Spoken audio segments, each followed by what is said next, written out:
Okay, let's go to example 2 now. Find two positive numbers such that the sum of the first number squared and the second number is 54, and the product is a maximum. So when I read this, the fact that the sum of the first number squared and the second number is 54, that is kind of a constraint. But remember, you're going to approach these questions and ask yourself, what am I trying to optimize? What am I trying to maximize or minimize? And in this case, it is a product. And so you're going to start this off by saying our product is our primary goal here, our primary thing to optimize. And that product is going to be, let's just say it's x times y, where x represents our first number. So I'll note this right here. X is our first number, and y is our second positive number. Okay, so this is what we're trying to maximize, and that is subject to the constraint where the sum of the first number squared and the second number is 54. So x squared plus y is equal to 54. So if we want to focus on our primary equation, then let's get this primary equation in terms of a single variable. Then we could do a little bit of calculus. So I'm going to isolate a variable in the secondary equation. So let's do y equals 54 minus x squared.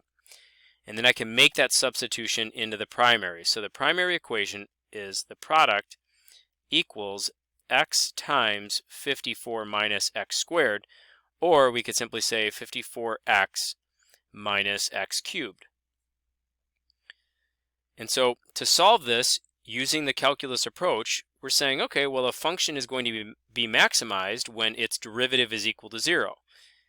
And again, the emphasis is not going to be so much on looking at endpoints of intervals and things like that. A lot of the emphasis here is going to be on the interior of the interval. So that would be just the places where the first derivative is equal to 0 and not necessarily considering endpoints of an interval. Now, technically, I guess you would want to consider those endpoints because we are trying to find an absolute extrema here.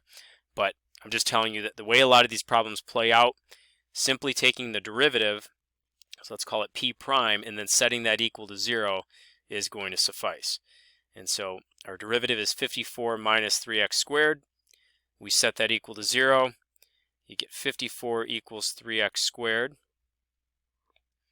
And so 54 divided by 3 is equal to x squared. And that leads us to, I think that's 18, isn't it?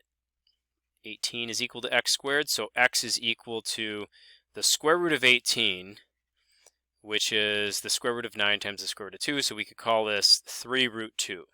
So one of our positive numbers is 3 root 2. And so our second positive number is, because remember, we're trying to find both of these positive numbers. Our second positive number can be found by taking our first positive number and substituting it into the secondary equation. So in a lot of these problems, you end up back substituting into the secondary equation.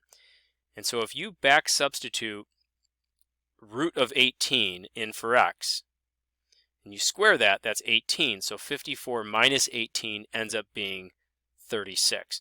So the second positive number ends up being y is equal to 36. So the two numbers are 3 root 2 and 36, or root of 18 and 36. And if you took the product of those two numbers, then that is the actual maximum product. Okay, so primary equation, secondary equation. Take your primary equation in terms of one variable, get its derivative, set it equal to 0, solve, back substitute to get your other info. Example 3. Find the point on the graph of y equals negative root of x plus 4 that is closest to the point 1, 0. So I have to kind of visualize this one a little bit. So negative root of x plus 4, root of x looks like this. So negative root of x would look like this. But before you're flipping it, we're actually taking root of x and shifting it left 4. So it would be going left 4 and then you're flipping it. So it's actually going to look like this. And so we're saying, here's a point 1, 0. And we're saying, what is the point on this graph? And my guess is it's going to be somewhere around here. What is this point, x, y, that is closest to the point 1, 0. What are we trying to optimize in this example? What are we trying to minimize or maximize? And I think you could see here that we are definitely trying to find a point that's closest to 1, 0, the point on the function closest to 1, 0. So we're trying to minimize a distance. So if you are trying to minimize a distance, then the only thing that we really can go from here is a distance formula. So let's do the distance between these 2 points. And so that distance is going to be the square root of, it would be x minus 1 squared plus y minus 0 squared. This is our primary equation. And this equation right here is actually the y equals negative root of x plus 4 is our secondary equation. And we can take this and substitute it into the primary. So our primary equation becomes distance is equal to the root of x minus 1 squared plus, we're going to have negative root of x plus 4 and then minus 0, or just negative root of x plus 4 squared. So let's simplify a little bit. And when we simplify, this becomes the square root of, I'm going to FOIL this out to x squared minus 2x plus 1, and then that's also going to be plus x plus 4. So my primary equation is the root of, let's see, I've got x squared minus x plus 5. Now this is kind of an unusual question. And it's, it's probably not like your standard optimization question. Like example 2 and example 4 and the example that you saw in the other video, those are probably your more typical questions. So you might see this example in the homework, but I'm not going to test you on it. And since I'm not going to test you on it, I can tell you that there's kind of a shortcut to this question. And that is, if we're trying to minimize a distance, then you're probably thinking, oh boy, I got to do the derivative of this complicated thing. But the reality of it is, we really don't. Because a square root of x squared minus x plus 5 is going to be minimized when the quantity inside is minimized. And so we can actually just minimize, x squared minus x plus 5, and that will lead us to our solution here. And so doing that leads us to just a simple 2x minus 1 for a derivative. And we would set that equal to 0. If you took the derivative of this whole thing, eventually, when you did the chain rule, the derivative of the in your numerator would be 2x minus 1. And so you would still end up with the exact same thing. But I'm once again saying that when we're minimizing a square root of a quantity, that is minimized when the inside quantity itself is minimized. So x squared minus x plus 5 is minimized when the derivative of it is set equal to 0. And you solve and you get x equals 1/2. And again, typically you would, create a number line and all of those things. I'm not worried about that here. I mean, doesn't it look like this very well could be x equals 1/2? And so to get our point, we would have to take x equals 1/2 and back substitute that into our secondary equation again. Remember, our secondary equation is this one. And so if you plugged 1/2 in here, your y ends up being negative square root of, I guess that's 4.5, right? So it's probably not the cleanest way to write it, but negative square root of 4.5 or negative square root of 4.5 is what that y value would be. Okay, one more example. Let's take a look at example 4 now. And like I said, this one is probably a little bit more of a typical example. A manufacturer wants to design an open box, so that's key that it's going to be open at the top, having a square base and a surface area of 108 square inches. Okay, so here's this box. Let's kind of sketch this out a little bit. And kind of visualizing this, and it's an open box. It's got a square base, so that's nice to know. So that base has dimensions x by x. And I guess that's about all we can assume. This is not a cubic box or anything like that, and so let's call the height of the box y. And it says what dimensions will produce a box with maximum volume. And so volume is our primary equation. And the volume of a box, of a rectangular prism like this, would be base times width times height, or length times width times height. So you end up with x squared y.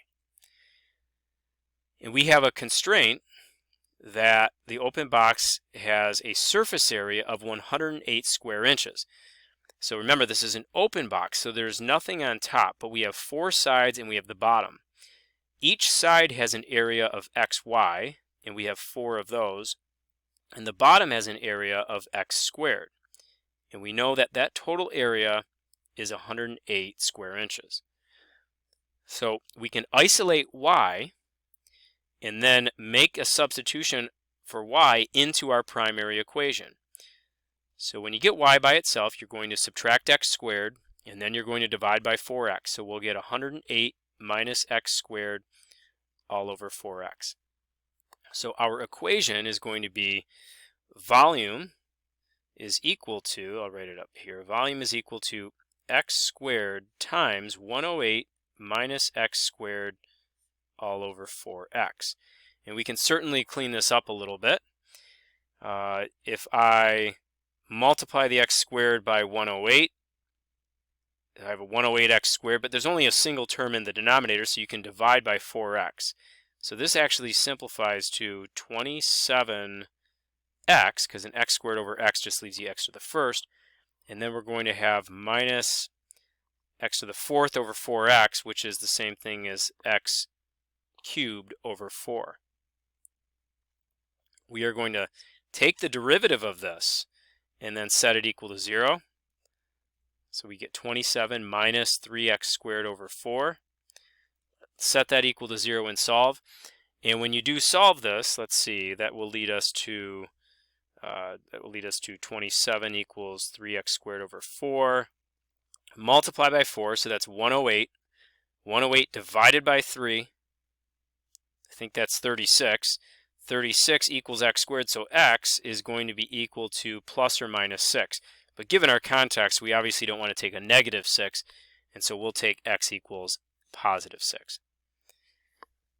Remember, we wanted our dimensions, though, and so our dimensions are going to be x by y. So our dimensions here will be 6 by 6 by y, and we can figure out y by, again, going back into that secondary equation. And so where was our secondary equation? I guess our secondary equation is right here.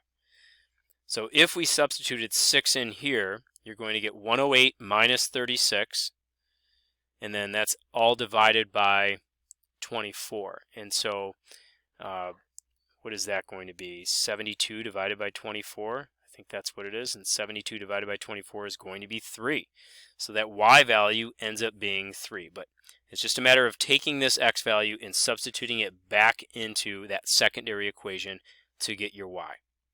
And remember, in a lot of these, we are not doing that step that we did earlier in the semester where, we said, okay, x equals 6 is going to lead us to the maximum volume.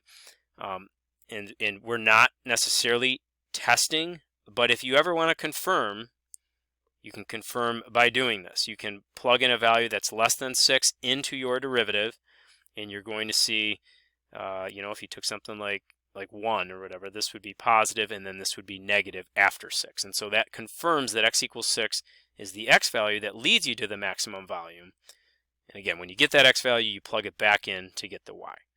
So this is the process, and like I mentioned earlier in the video, examples like, you're going to see examples like all of these in the homework, but examples like the one you saw in the first video and example 2 and example 4 are probably your more typical type of thing that you can expect on your test.